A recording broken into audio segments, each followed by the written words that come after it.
لا إله إلا الله وحده لا شريك له ونشهد أن محمدا عبده ورسوله أما بعد فقد قال الله تعالى في الكلام بسم الله الرحمن الرحيم سبحان الذي أسرى بعبده ليلا من المسجد الحرام إلى المسجد الأقصى الذي باركنا حوله لنريه آياته إنه هو السميع العليم إلى آخر الآية.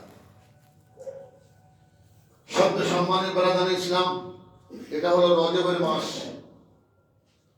আজ হলো বলতে গেলে আপনার শবে মেরাজ, বারে শুক্রবার। এই শবে মেরাজে, মেরাজ মানে মোলাকাত। বিশ্বনবী হযরত মুহাম্মদ মুস্তাফা সাল্লাল্লাহু আলাইহি ওয়াসাল্লাম মক্কা থেকে আল্লাহর দরবারে পৌঁছেছিলেন, আল্লাহর সঙ্গে মোলাকাত করেছিলেন। এর প্রতি ঈমান আছে? মোলাকাতের জন্য গেলেন কেন, এর বিস্তারিত আলোচনা। গেলেন তো গেলেন, কিভাবে গেলেন, এর বিস্তারিত আলোচনা। আর মোলাকাত সেরে ফিরে এলেন তো কি আনলেন, এর বিস্তারিত আলোচনা করতে গেলে তো অনেক সময় নেই। মোটামুটি ভাবে হাদিসের ভূমিকা অনুযায়ী আমি কিছু কথা বলতে চাই।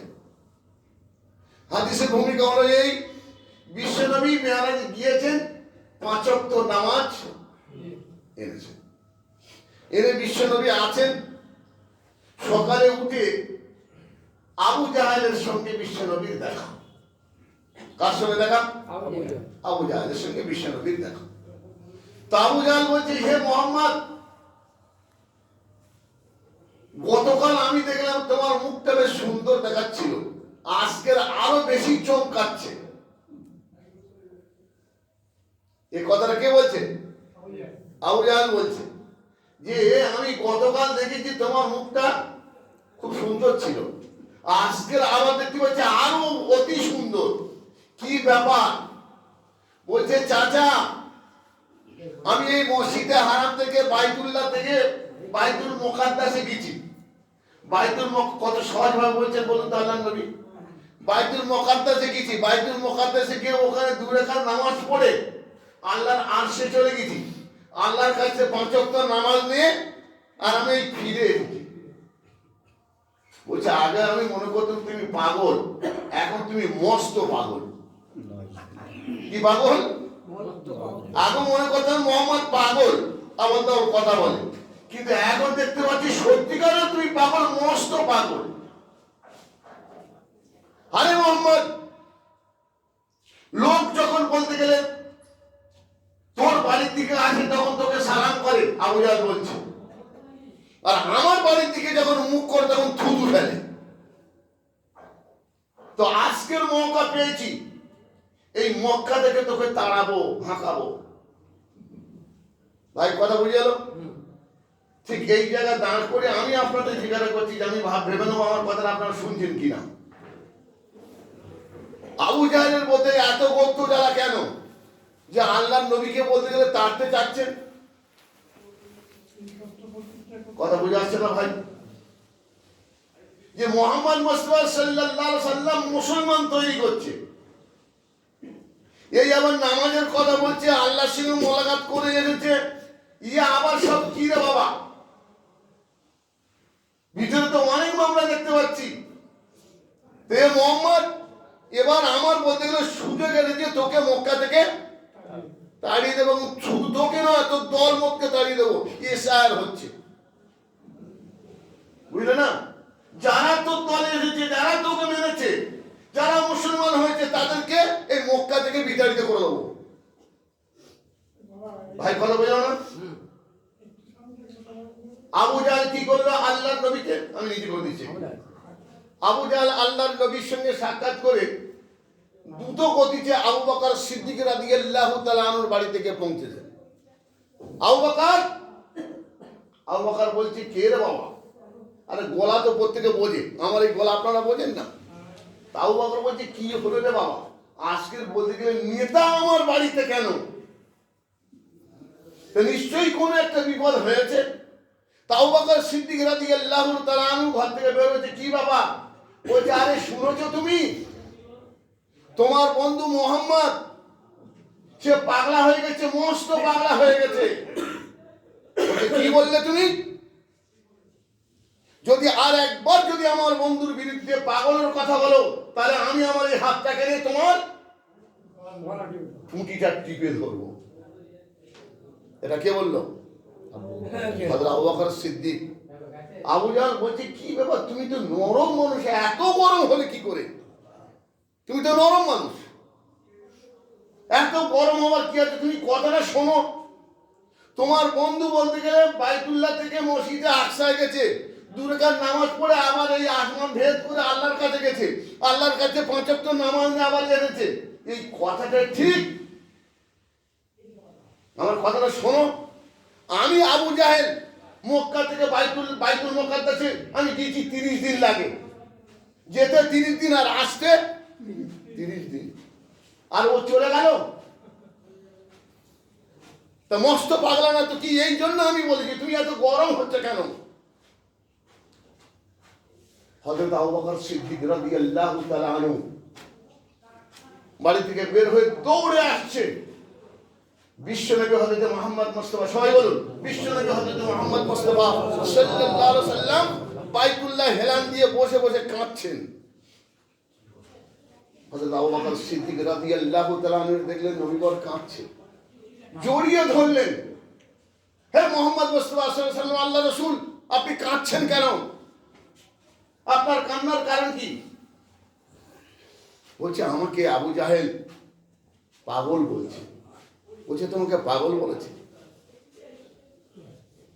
তুমি যে কথাটা বলেছি হে নবী, আমি আবু বকর সিদ্দিক সাক্ষ্য দিচ্ছি, বেশক সত্য, সাদাক্তা ওয়া সাল্লাইতা। এই জন্য আজানের বলতে গেলে যখন ভোরবেলা আজান দেওয়া হয়, আসসালাতু খায়রুম মিনান নাওম, কি বলে? কি ভাই কি বলে? এর উত্তর কি বলবে? সাদাক্তা ওয়া সাল্লাইতা। কথা বলে না, সাদাক্তা ওয়া সাল্লাইতা। আল্লাহর নবী বলতে গেলে আবু বকর সিদ্দিক রাদিয়াল্লাহু তাআলা আনহুকে জড়িয়ে ধরলেন। আবু বকর, তুমি এই কথাটা বলছো, আমি সত্য বলেছি? বলে, বেশক সত্য। কথা বুঝতে পারছে না ভাই? বলে, আজ থেকে আল্লাহ তাবারক তাআলা তোমাকে সিদ্দিক খেতাব দিল। বলেন সুবহানাল্লাহ। এই সিদ্দিক খেতাবটা কে দিয়েছে? আল্লাহ দিয়েছে। কথা বুঝতে পারছেন ভাই? হযরত আবু বকর সিদ্দিক রাদিয়াল্লাহু তাআলা স্বীকার করে নিয়েছেন, না দেখে না শুনে স্বীকার করেন যে নবীবর যে কথাটা বলছে কথাটা সত্য। তাই আল্লাহর পক্ষ থেকে আল্লাহ বললেন, হে নবী, তোমার বন্ধু আবু বকর সিদ্দিক যে কথা বলেছেন সত্য বলেছেন, তা আমি ওকে সিদ্দিক খেতাব দিলাম। কথা বুঝাচ্ছে না ভাই? তারপরে কিছুক্ষণ পরে সাহাবারা একের পর এক সব এসেছে, বলছে, আমি আজকে তোমাদেরকে, আল্লাহ নবী বলছে, আজকে আমি তোমাদেরকে ওয়াজ করে শোনাবো। তো ওয়াজটা কি? বলছে, আমি আল্লাহর কাছে গিয়েছিলাম, 5 ওয়াক্ত নামাজ আমি এনেছি, সেই 5 ওয়াক্ত নামাজের ওয়াজ করব, মানে শোনাবো। কথা বলে না? সব সাহাবারা বলছেন, তাহলে আপনি শোনান। আল্লাহর নবী শুরু করবেন, আর এদিকে আবু জাহেলের লোক লস্কর আবু সুফিয়ানের সাথে করে এনেছে। আবু সুফিয়ান হলো আবু জাহেলের চামচা। কথা বললে না? এসেছে। আল্লাহর নবী ওয়াজ শুরু করবেন, নামাজের ওয়াজ।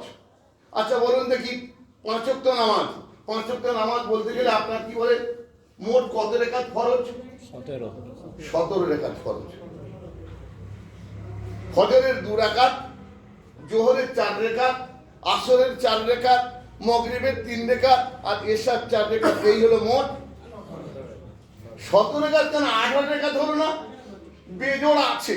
তো বেজোড়ের তো কারণ আছে নাকি? কারণ ছাড়া হয় নাকি? এই কারণগুলো তলাশ করবেন, কি কারণ দেখবেন সে বলতে গেলে হেদায়েতের নূর পাবে।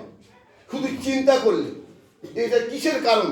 এরকম হলো, যারা খুব সচেতন সুশিক্ষিত মানুষ, চেতনাশীল মানুষ, তারা এইগুলো ভাবে, কি কারণে এটা হলো, এই ক্ষতিটা কি কারণে হলো, এই লাভটা কেমন ভাবে এলো।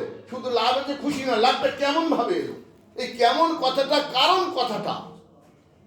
তো 17 রাকাত মোট হলো ফরজ নামাজ, আল্লাহ তাবারক তাআলা দিয়েছেন। সবে ওয়াজ করবে, আর আবু জাহেল, আবু সুফিয়ান এবং দলমত নিয়ে নবীর কাছে হাজির। হে মোহাম্মদ মুস্তাফা সাল্লাল্লাহু আলাইহি ওয়াসাল্লাম, আপনি যে বলতে গেলে আল্লাহর দরবারে গেলেন 2 রাকাত নামাজ, মক্কা থেকে গিয়ে বাইতুল মুকাদ্দাসে আপনি নামাজ পড়লেন, তারপরে আল্লাহর দরবারে গেলেন, গিয়ে 5 ওয়াক্ত নামাজ নিয়ে এলেন। আমাদের একটা প্রশ্ন আপনার কাছে, নামাজের ওয়াজ শুরু করবে সেই সময় দলমত এসে এই কথাটা বলছে, ভাই তারিখ আমি একদম তারিখ ধরে কথা বলছি, একটু হড়কে গেলে কিন্তু আপনারা বুঝতে পারবেন না।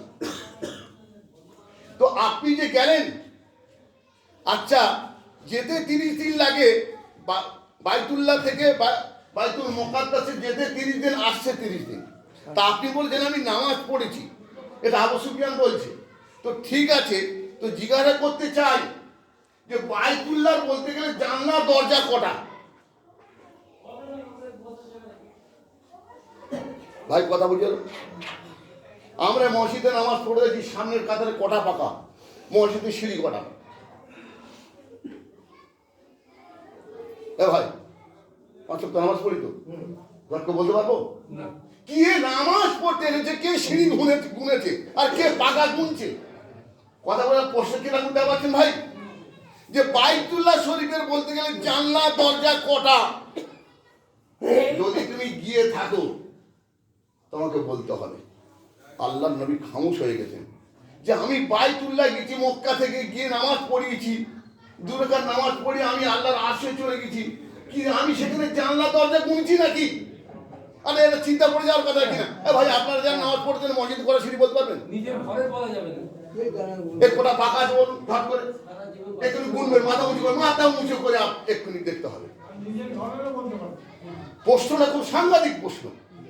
আবু সুফিয়ান প্রশ্ন করেছে, আবু বকর সিদ্দিক রাদিয়াল্লাহু তাআলা আনহু আল্লাহর নবী জড়িয়ে আর কানে কানে বলছেন, হে মুহাম্মদ রাসূলুল্লাহ সাল্লাল্লাহু আলাইহি ওয়াসাল্লাম, হে আল্লাহর রাসূল, আপনি চিন্তা করছেন যে আল্লাহ আপনাকে বাইতুল্লাহ থেকে বাইতুল মুকাদ্দাসে নামাজ পড়িয়েছেন, যে আল্লাহ আপনার আরশে ডেকে নিয়ে গেছে, এর তো কারণ একটা আছে।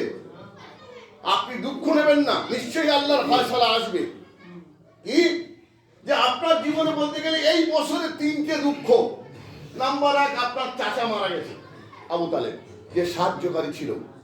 নাম্বার 2, আপনার জীবন সঙ্গিনী আপনার ওয়াইফ হযরত খাদিজাতুল কুবরা রাদিয়াল্লাহু তাআলা আনহা এই বছরে মারা গেছে। তৃতীয় দুঃখ হলো যে আপনি তায়েফে যে মার খেয়েছেন, দেহ রক্ত ঝরিয়েছে।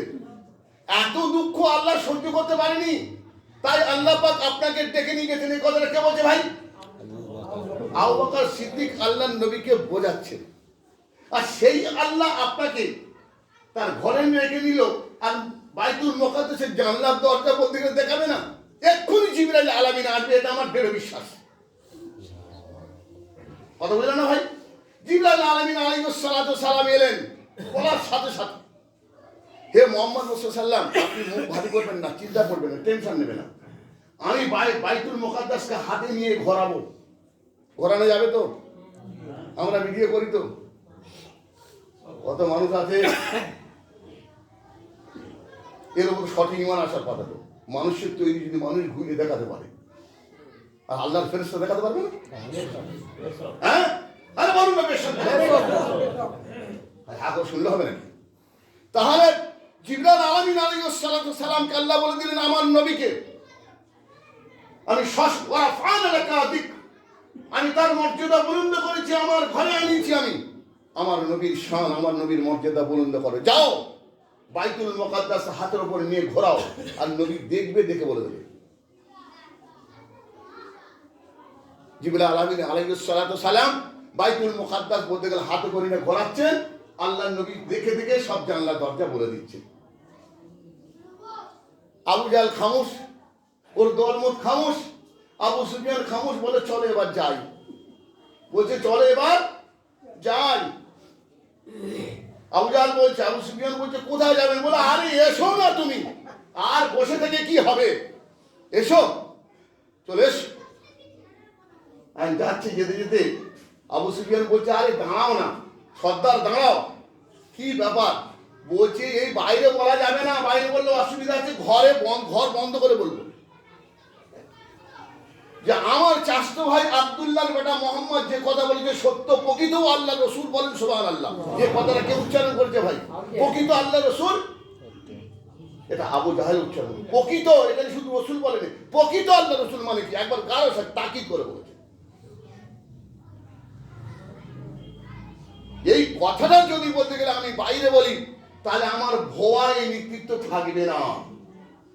আমি যে ভুয়া নেতা, এটা আর থাকবে না। কথা বুঝতে পারছেন না ভাই? তাহলে সত্যকে সবাই লুকিয়ে দেবেন। হযরত ওমর রাদিয়াল্লাহু তাআলা বলছে এত বড় হিম্মত, ওরা চলে গেল না, ফয়সালা হোক। আমাদের নবী আমাদের নামাজ সম্পর্কে শোনাবে, ওরা এখানে কেন এলো? বুঝতে পারছেন না ভাই? আল্লাহ নবী বলছে ওমর বসো, রাগ করো না। এই জন্য ভাইরা আমার এই তারিখ থেকে এই পর্যন্ত একটা তারিখ আমি আনলাম, এরপরে আগে যাব। এই তারিখ থেকে কি প্রতিমান হলো? যদি নবীর বিরুদ্ধে যদি কোনো ব্যক্তি কোনো কথা বলে, আমাদের কি খামোশ থাকতে হবে? আসলে 4 রাকাত সুন্নত নামাজ পড়বো, প্রতিবাদ করতে হবে। প্রতিবাদ করতে হবে। কি বলবো? আসলে 4 রাকাত সুন্নত নামাজ পড়বো, তাহলে ফজরের 2 রাকাত সুন্নত নামাজ পড়বো, ফরজ নামাজ পড়বো, কি করবো? বলি ভাই, যা বলুন আমার সম্মুখে বলুন। তাহলে দেখা যাচ্ছে অমিত সরকার নাকি অসীম সরকার যে কোরআন সম্পর্কে বলল, এত বড় বলতে গেলে নবীর শানে, কোরআনের শানে, কই আমাদের কোনো প্রতিবাদ ছিল? কি গো ভাই? শাহাদাত की तमन्ना मर गई, तस्बीह के दाने में जन्नत ढूंढ गई। मौसी বলছে খালি সুবহানাল্লাহ সুবহানাল্লাহ সুবহানাল্লাহ সুবহানাল্লাহ করছি। পাওয়া যাবে? বিশ্বনবী হযরত মুহাম্মদ মুস্তাফা সাল্লাল্লাহু আলাইহি ওয়াসাল্লাম তিনি রাহমাতুল্লাহ আলামিন না, তিনি একজন ক্রিমিনাল। নাউযুবিল্লাহ মিন যালিক। ক্রিমিনাল। বিশ্বনবী তিনি রাহমাতুল্লাহ আলামিন, তারপর আমি না জুড়ি না ক্রিমিনাল, তিনি তো রাহমাতুল্লাহ আলামিন। তার জীবদ্দশা 82টা যুদ্ধ সংগঠিত হয়েছে। কোন ফায়াকুন বললে আল্লাহ নবী শুধু এই কথা বলতেন, আল্লাহ কোন ফায়াকুনের মাধ্যম দিয়ে সারা কায়নাত সৃষ্টি করেছেন।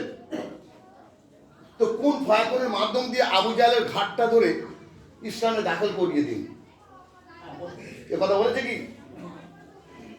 আল্লাহ নবীকে যুদ্ধের ময়দানে যেতে হয়নি, প্রতিবাদ করতে হয়নি, প্রতিরোধ করতে হয়নি, সংগঠন তৈরি করতে হয়নি। কি গো ভাই? এই প্রতিবাদ প্রতিরোধ করতে গিয়ে, সংগঠন করতে গিয়ে আল্লাহ নবীকে নিজের ঘর ছাড়তে হয়েছে, সাহাবাদের ঘর ছাড়তে হয়েছে এই দলবদ্ধ হওয়ার জন্য। কথা বুঝলেন ভাই? একটা ইউনিটে আসার জন্য আল্লাহ নবীর হুকুমে যুদ্ধ শুরু হয়েছে। তাহলে কত বলতে গেলে সাহাবা শহীদ হয়েছে, তাদের বিবিগুলো কি হলো? বিধবা হলো, আর তাদের ছেলেগুলো এতিম হলো। তার তিনি রহমতুল আলামিন না একজন ক্রিমিনাল? এতগুলো মানুষ বলতে গেলে, এতগুলো নারী বিধবা হলো, এতগুলো ছেলে এতিম হলো, এত মানুষ হত্যা হলো, এত মানুষের ঘর চলে গেল, কিসের কারণ ছিল এটা? আল্লাহ নবী ইচ্ছা করলে মসজিদে নববীতে বসে বসে তাসবিহ করতে পারতেন সাহাবাদেরকে নিয়ে। ভাই কথা বুঝে আসছে নাকি? না আমি কি অন্যায় কথা বলছি ভাই? ভুল কথা বললাম? এই জন্য ভাই প্রতিবাদ করতে হবে। ইসলামের সন্তান যদি আমরা হই, তাহলে প্রতিবাদ থাকবে। আবু জাহেলের বিরুদ্ধে প্রতিবাদ সাহাবারা করেছেন, আবু জাহেলকে হত্যা করে দিয়েছেন, আবু সুফিয়ানকে হত্যা করতে চাইনি। কেন বলুন তো? কেন হত্যা করতে চাননি? আবু সুফিয়ানকে এই জন্য হত্যা করতে চাইনি, আবু সুফিয়ানকে হত্যা করলে তাহলে মক্কা বিজয় হতো না। এত বড় আল্লাহ নবী পদ পেতেন না। আল্লাহ নবী হিজরত করে মদিনায় গিয়ে বলতে গেলে প্রেসিডেন্ট হতে পারতেন না। ভাই কথা বুঝাচ্ছে হেকমতটা? সব ক্ষেত্রে হত্যা করা যায় না, সব ক্ষেত্রে সব জিনিসকে নির্মূল করা যায় না। এর পিছনে কারণ আছে। আল্লাহ নবী বলছেন, সাহাবারা জিজ্ঞাসা করছেন, ইয়া রাসূলুল্লাহ আপনার সুযোগ আছে এই মক্কা বিজয়, সবকটাকে হত্যা করে দিন। বললে একজনকে হত্যা করা যাবে না। সাহাবারা প্রশ্ন করলেন, ইয়া রাসূলুল্লাহ কেন? যারা আমাদের বিবি বাল বাচ্চা বলতে গেলে নিধন করে ছেড়ে দিল, আমাদের ঘর বাড়ি শেষ করে দিল, আমাদের কারবার শেষ করে দিল, আমরা বিবির মুখ দেখতে পেলাম না, বাচ্চার মুখ দেখতে পেলাম না, বিদেশে আমরা থাকছি। বলছে আমার সাহাবারা এত বড় মর্যাদা তোমরা পেতে কিনা যদি ঘর না ছাড়তে। কথা বলে না, আমি নবী মোহাম্মদ রাসূলুল্লাহ যদি হত্যা করে দিই তাহলে বলতে গেলে এই মর্যাদা আমি পেতাম না। আজকের মক্কাতে গিয়ে মদিনাতে গিয়ে আমি কিলাম দেশের প্রেসিডেন্ট হলাম, জাতি ধর্ম বর্ণ নির্বিশেষে মানুষ আমাকে সমর্থন করেছে। আবার তাদেরকে সাথে করে নিয়ে এত মানুষ আমি পেতাম না যদি মক্কায় থাকতাম। কেন কি বোঝা গেল? সব ক্ষেত্রে হত্যা নয়। তাই কথা বুঝে আসছে। এবার আল্লাহ রসুল নামাজের কথা বলছেন। আমি এই জায়গা রেখে চলে যাচ্ছি ভাই, এই জায়গা রেখে আমি চলে যাচ্ছি। আল্লাহ রসুল এবার নামাজের কথা বলছেন। আচ্ছা, নামাজের কথা বলছেন, কোন নামাজের কথা? জুমার নামাজের কথা না 5 ওয়াক্ত নামাজের কথা? হ্যাঁ, জুমার নামাজে লোক সংখ্যা বেশি না 5 ওয়াক্তের সংখ্যা বেশি? আল্লাহ পাক আল্লাহ নবীকে ডেকে 5 ওয়াক্ত দিলেন না জুমা দিলেন? জুমা দেয়নি। জুমার জন্য ওহী এসেছে, 5 ওয়াক্তের জন্য আল্লাহ নবীকে ডেকে নিয়ে গেছে। হযরত আদম নবী আলাইহিস সালাতু ওয়াস সালাম ভুল করে ফেললেন। আদম নবী ভুল করেছিলেন, এই জায়গা ভালো শুনবেন ভাই। এখানে অবশ্য মা বোনেদের বলতে গেলে কথাটা ছিল, কিন্তু দেখা যাচ্ছে কিনা আমরা তো আছি পুরুষ মানুষ, অবশ্য শুনে মা বোনেদেরকে বলতে পারবো। হযরত আদম নবী আলাইহিস সালাতু সালামকে আল্লাহ কোথায় রেখেছিলেন? জান্নাতে। তা আদম নবী জান্নাতে থেকে ভুল করেছিলেন? আরে ও হ্যাঁ, ভুল করেছিলেন।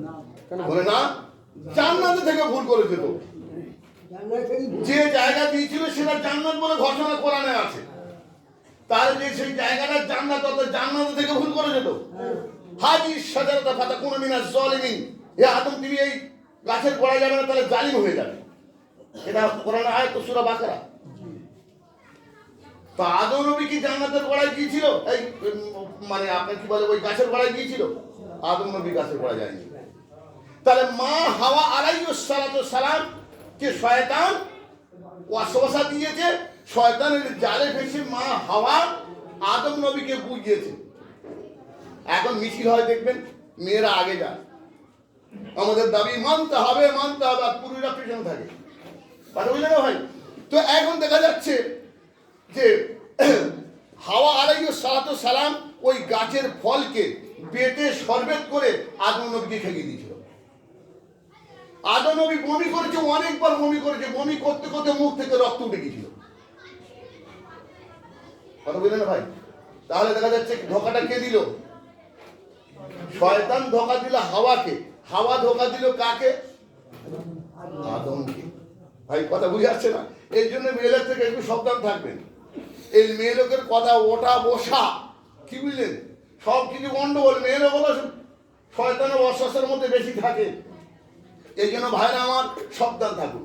তো আদম নবী বলতে গেলে যখন নিজের ভুল স্বীকার করলেন যে আল্লাহ আমার বিবি আমাকে খাইয়েছে, আমি যাইনি, তারপরে আমি বলতে গেলে ভুল স্বীকার করছি, আমি জুলুম করেছি, আমাকে মানা করা হয়েছে, কিন্তু আমি তো জানতে পারিনি। রব্বানা যালামনা আনফুসানা ওয়া ইল্লাম তাগফির লানা ওয়া তারহামনা লানাকুনান্না মিনাল খাসিরিন। আয় আল্লাহ, আমি আমার নিজের নফসের উপর জুলুম করেছি, আমার এই জুলুমকে আল্লাহ তুমি দেখছো, আমাকে ক্ষমা করে দাও। আল্লাহ তাবারক তাআলা আদম নবীর ইস্তিগফার, এই তওবাতিল্লাহ ক্ষমা করেছিলেন। আদম নবী 2 রাকাত নামাজ পড়ে, যেটা হলো ফজরের নামাজ।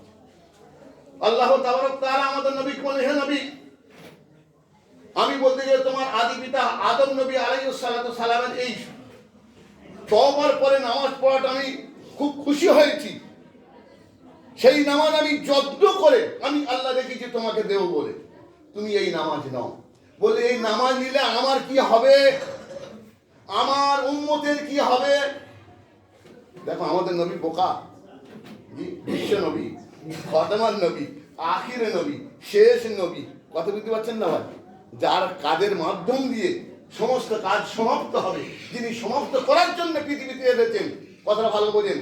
তাহলে দেখা যাচ্ছে আমাদের বলছে যে আমার কি হবে, বা আমাদের কি হবে, আমার উম্মতের কি হবে, লাভটা কি? এখানে কি লাভ? আল্লাহ তাবারক তাআলা বলেছেন তোমার উম্মতের লাভ এই হবে, যদি তোমার উম্মত ফজরের নামাজ, ওই ফজর নামাজ আদায় করে, তো আদম নবীর সমপরিমাণ সব তোমার উম্মতের আমলনামায় দেওয়া হবে। বলেন সুবহানাল্লাহ। সাহাবা রাদিয়াল্লাহু তাআলা আনহু আজমাইনরা শুনছেন, বলছেন ইয়া রাসূলুল্লাহ, ওই খোদার জাতির কসম, জীবনে কোনোদিন ফজরের নামাজ কাজা করব না। কথা বুঝলেন না ভাই? ওই খোদার জাতির কসম, জীবনে কোনোদিন ফজরের নামাজ কাজা করব না। আমাদের ফজরের নামাজ কাজা হয় না। আমাদের জন্য জান্নাত আল্লাহ তৈরি করে রেখেছে। যাই হোক ভাই, আমার জান্নাত যাবে ইনশাআল্লাহ, এত দুর্বল হওয়ার কিছু নেই, জান্নাত যাবে। আল্লাহ তাবারক তাআলা জোহরের 4 রাকাত ফরজ, এই জোহরের 4 রাকাত ফরজ যে আল্লাহ তাবারক তাআলা আল্লাহর নবীকে দিচ্ছেন, এই জোহরের 4 রাকাত ফরজটা কার? মিল্লাত আবিকুম ইব্রাহিম ওয়া সাম্মাকুমুল মুসলিমিন। আল্লাহ তাবারক তাআলা ইব্রাহিম নবী আলাইহিস সালাতু সালাম, নমরুদ বলতে নমরুদ ইব্রাহিম নবী আলাইহিস সালাতু সালামকে নিয়ে আগুনে ফেলে দিয়েছিল। তো আগুন বলতে গেলে ইব্রাহিম নবীর একটা পশম পড়াতে পেরেছিল? পারেনি। তো আগুন শীতলতা হয়ে গেছে। তো ইব্রাহিম নবী ওই সময় আল্লাহর শুকরগুজারির কারণে 4 রাকাত নামাজ পড়েছিলেন। তাহলে জোহরের নামাজ কার নামাজ বুঝতে পারছেন ভাই? হ্যাঁ, জাতির পিতা হযরত ইব্রাহিম নবী আলাইহিস সালাতু ওয়াসসালাম। এই জোহরের নামাজ, হে নবী, আমি বড় যত্ন করে রেখে দিয়েছি তোমার জন্য, তোমার উম্মতের জন্য, তুমি নাও। এই জোহরের 4 রাকাত নামাজ দিবেন। লাভ কি হবে? সব লাভের প্রশ্ন, কথা বুঝতে পারছেন না ভাই? সব লাভের কাজ করলে এর ফায়দা কি? ওই যে লাভ হলে এই, যদি তোমার উম্মত এবং তুমি এই জোহরের 4 রাকাত নামাজ, ফরজ নামাজ আদায় করো, তাহলে ইব্রাহিম নবী আলাইহিস সালাতু সালামের সমপরিমাণ সওয়াব তোমার উম্মতের আমলনামায় দেওয়া হবে। লাভটা ব্যাপার বুঝতে পারছেন ভাই? সাহাবারা শুনছেন কিনা এই ওয়াজ? সাহাবারা বলছেন, ইয়া রাসূলুল্লাহ, আমাদের জীবন থাকতে আমরা কোনোদিন বলতে গেলে জোহরের নামাজ কাজা করব না। আমাদের কাজা হয়? হ্যাঁ, কাজা হয় তো নাকি হয় না? হ্যাঁ, আসরের নামাজ, আসরের নামাজ হযরত মুসা নবী আলাইহিস সালাতু সালাম, কথা ভালো বুঝুননি ভাই, কার নামাজ? মুসা নবী আলাইহিস সালাতু সালাম। ইযহাব ইলা ফিরআউনা ইন্নাহু তাগা ফাকুল হাল লাকা ইলা আন তাযাক্কা ওয়া আহদিয়াক ইলা রাব্বিকা ফাতাখশা ফাআরাহুল আয়াতুল কুবরা ফাকাদ্দাবা ওয়া আসা সুম্মা আদবারা ইয়াসা ফাহাশারা ফানাদা ফাকালা আনা রাব্বুকুমুল আলা। এই আয়াতের ফিরআউন যখন বলতে গেলে খোদাই দাওয়া করলো, নিশ্চয়ই আমি আপনাদের শুনিয়েছি। আল্লাহ তাবারক তাআলা দরবারে মুসা নবী গিয়েছেন, গিয়ে বলছেন, আল্লাহ আমি এসেছি। আল্লাহ জিজ্ঞাসা করছে, মুসা তুমি কেমন আছো? মুসা বলছে, আলহামদুলিল্লাহ আমি ভালো আছি। কে বললো? মুসা বললো। এবার মুসা ঘুরে বলছে, আল্লাহ আপনি কেমন আছেন? আল্লাহ খামোশ। আল্লাহ তখন বলছে, আমি কেমন আছি তুমি দেখতে চাও? ইযহাব ইলা ফিরআউনা ইন্নাহু তাগা, তুমি যাও, আমাকে দেখতে পাবো আমি কেমন আছি, ফিরআউনের কাছে যাও। ফিরআউন বিদ্রোহ ঘোষণা করেছে কি, আনা রাব্বুকুমুল আলা, আমি হলাম বলতে গেলে জমিনের সবথেকে বড় খোদা। কথা বললেন না ভাই? মুসা নবী গিয়েছেন, গিয়ে দেখতে পাচ্ছেন ফিরআউন জিকির করছে। কি করছে ভাই? কি জিকির? আনা রাব্বুকুমুল আলা, আনা রাব্বুকুমুল আলা। আমরা যেমন জিকির করি সুবহানাল্লাহ সুবহানাল্লাহ, ফিরআউন জিকির করছে আনা রাব্বুকুমুল আলা, আনা রাব্বুকুমুল আলা, আনা রাব্বুকুমুল আলা। মুসা নবীকে দেখতে পাচ্ছে ফিরআউন জিকির করছে। মুসা আলাইহিস সালাতু সালাম এবার জিকির শুরু করে দিয়েছে, লা ইলাহা ইল্লাল্লাহ মুসা কালিমুল্লাহ, লা ইলাহা ইল্লাল্লাহ মুসা কালিমুল্লাহ। এবার সংঘর্ষ হবে তো? ফিরআউনের একটা মত আর মুসার একটা মত, সংঘর্ষ বলতে গেলে আমি বিস্তারিত রকের উপর যাচ্ছি না, মানে কাজ তুলতে হবে, সময়টা বড় অল্প। মুসাকে বলতে গেলে ফেরাউনের লোক তাড়া করেছে, মুসা আলাইহিস সালাতু সালাম তাড়া খাচ্ছে, চারদিক দিয়ে ফেরাউন লোক ঘিরে নিয়েছে।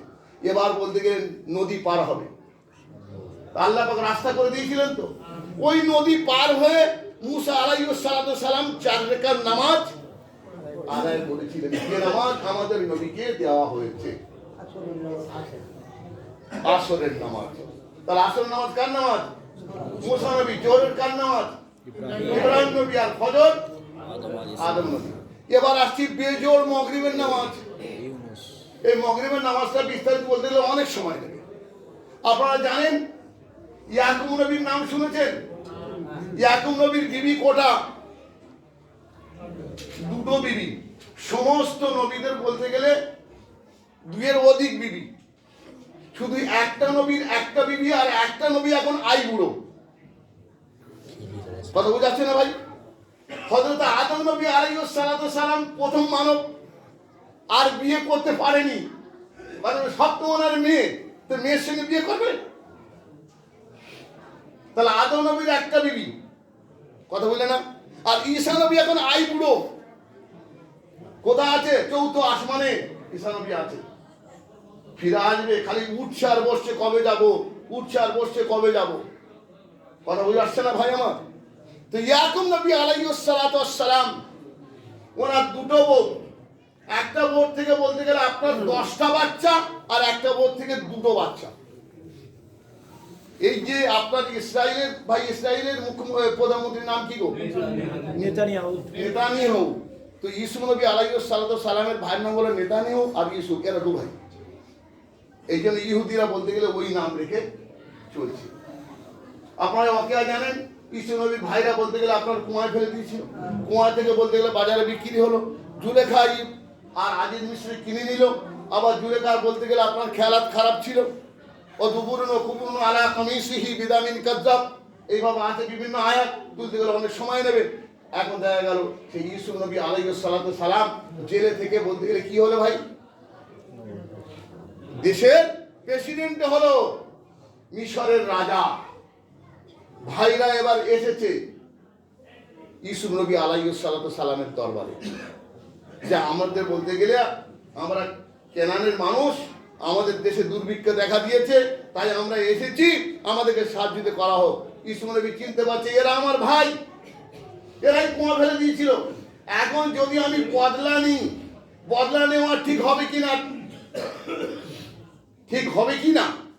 ইউসুফ নবী ভাবছে আজকে যদি ওরা কুয়ায় আমাকে না ফেলে দিত, এই জায়গায় ভাবছে শোনেন, কুয়ায় যদি আমাকে ফেলে না দিত, তাহলে আমি মিশরের বাদশা হতে পারতাম না। ভাই কথা বুঝলো? যাক, বিস্তারিত গল্প আমি যাচ্ছি না, ফের আবার আল্লাহ যদি সময় দা বলবো। ইউসুফ নবী আলাইহিস সালাতু সালাম ইয়াকুব নবীর কাছে এলো, ইয়াকুব নবী বলতে গেলে জড়িয়ে ধরলো। ইউসুফ নবী ইয়াকুব নবী বাপকে জড়িয়ে ধরলো, অনেকদিন পরে পেয়েছে। ওই সময় ইয়াকুব নবী ইউসুফ নবী বলতে গেলে মাগরিবের 3 রাকাত নামাজ পড়েছিলেন। কথা বুঝলেন না ভাই? এই হলো বলতে গেলে ওয়াকিয়া। এশার নামাজ, এশার নামাজ হলো ঈসা নবী আলাইহিস সালাতু সালামের নামাজ। ঈসা নবীকে বলতে গেলে আল্লাহ তাআলা এমন ক্ষমতা দিয়েছিলেন যে উনি বলতে গেলে মুর্দাকে জিন্দা করতে পারতেন। মুর্দাকে কি করতে পারে? কুম বিইজনিল্লাহ। কোন কবরের ধারে গিয়ে দাঁড়িয়ে যদি এই কথা বলে কুম বিইজনিল্লাহ, কবর থেকে লাশ উঠে পড়বে। ঈসা নবী আলাইহিস সালাতু সালাম হযরত নূহ নবী আলাইহিস সালাতু সালামকে আপনার কবর থেকে তুলেছিল। তাহলে মুর্দাকে জিন্দা করা ঈসা নবীর কাজ। অন্ধকে বিনয় দেওয়া, অর্থাৎ অন্ধকে চোখ দেওয়া, শুধু পুড়িয়ে দিয়ে বলতে গেলে অন্ধ ব্যক্তি সে চোখ পেয়ে যাবে। তাহলে কত বড় ক্ষমতা দিয়েছে।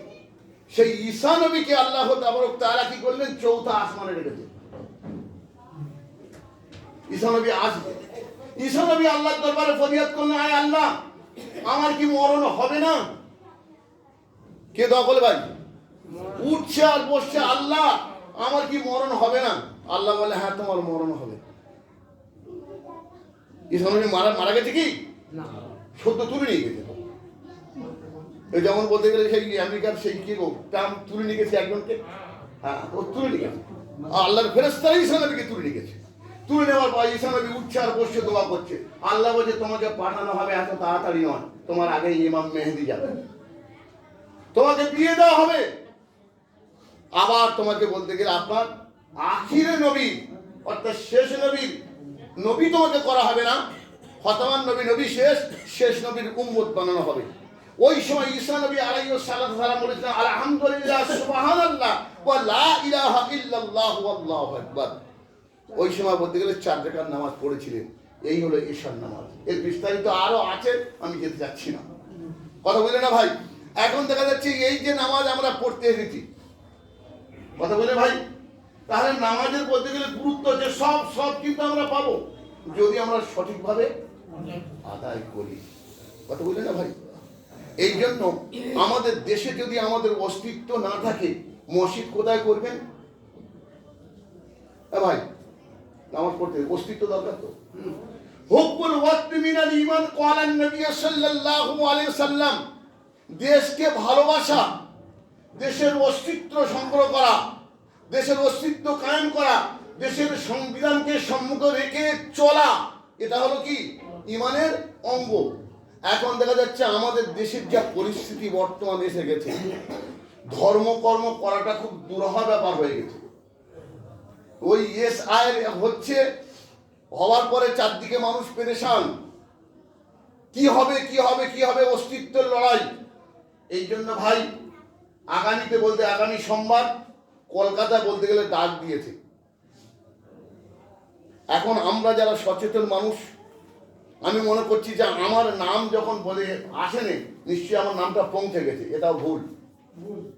চ্যাটার্জি, ব্যানার্জি, মুখার্জি, চক্রবর্তী অমুসলমানদের যারা বড় জাত বলে গণ্য, ব্রাহ্মকুল, আমাদের মুসলমানদের বলতে গেলে শেখ সৈয়দ মঙ্গল পাঠান, এরাই হলো বড় জাত। এদেরকে হাতে গোনে করে রাখার একটা চলছে, ষড়যন্ত্র চলছে। বাকি বলতে গেলে মুসলমান মধ্যে দলিত মুসলমান, হিন্দুদের মধ্যে দলিত হিন্দু। কথা বলেন ভাই, মোড়ল মন্ডল ইত্যাদি পুরকাই ফুরকাই যেসব কেউ থাকবে না। এখন বলুন তো দেখি, সরকার যদি আমাদের এইরকম করে তাহলে আমরা কোথায় ধর্ম করবো? নিজের অস্তিত্ব হারিয়ে ফেলছি তো ভাই, ব্যাপারটা বুঝতে পারছেন ভাই? এই জন্য আমাদের প্রত্যেকের কিন্তু যাওয়া উচিত। এই সোমবার, আগামী সোমবার ডাক দিয়েছি, ইনশাল্লাহ যাবো আমরা। যদি সর্ব সংগঠন মিলে ডাক দিয়েছে, কমিশনারের বলতে গেলে অফিস ঘেরাও করবে, সেখানে বাদ প্রতিবাদ চলবে। সর্ব সংগঠন ডাক দিয়েছে, সর্ব জায়গা হচ্ছে তো, কথা বললেন না ভাই? এই জন্য বলতে গেলে আমাদের যাওয়া উচিত। এবার আমাদের এই দেশে আমরা বাস করছি, আমাদের দেশে যারা সচেতন মানুষ, বুদ্ধিজীবী মানুষ এবং বলতে গেলে গ্রাম সেবক মানুষ, তাদের উচিত বলতে গেলে আমাদের কাছে এসে আমাদেরকে এই বিষয়টাকে নিয়ে একটা আন্দোলন করা, প্রতিবাদ করা। ভাই কথা বুঝে আসছে? আজ কোথায় আমরা এনেছি আল্লাহ তুই বাঁচা, আল্লাহ তুই বাঁচা। আল্লাহ নবী তো এই কথাটা অনেকবার বলেছে,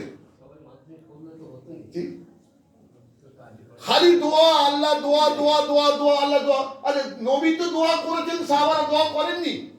তাহলে বলে আন্দোলন কেন গেল, এত যুদ্ধ কেন হলো? এই জন্য ভাই আমার, আমাদের এই দেশে থাকতে গেলে, বাঁচতে গেলে, এই দেশে ধর্ম করতে গেলে, ধর্ম কায়েম করতে গেলে নিজের অস্তিত্ব প্রথম দরকার আছে, তাই কিনা ভাই? এই জন্য ভাই প্রত্যেকে আমরা সচেতন হই। আর কেউ কারোর উপরে শোনেন এইরকম একটা এই ঘটনা তোমার এদেশে তুমি এবার মরগে যাও না, সুযোগ যেভাবে আছে এই সুযোগ কাজে লাগানো। কিভাবে বলতে গেলে আমার ভাই এদেশের নাগরিক হিসেবে থাকবে, সেই রকম প্রত্যেকে বলতে গেলে চিন্তা ভাবনা প্রত্যেকে নিয়ে ভাবা। কথা বলে না ভাই, আমার হয়ে গেছে আমি বেঁচে গেলাম না, কথা ঠিক নয়। কিন্তু প্রত্যেকের একটা ভাবা, ইনশাল্লাহ ভাববো আমরা। আল্লাহ তাআলা আমাদের সবাইকে এই শোনা বলার আমল করতে তৌফিক দান করুন।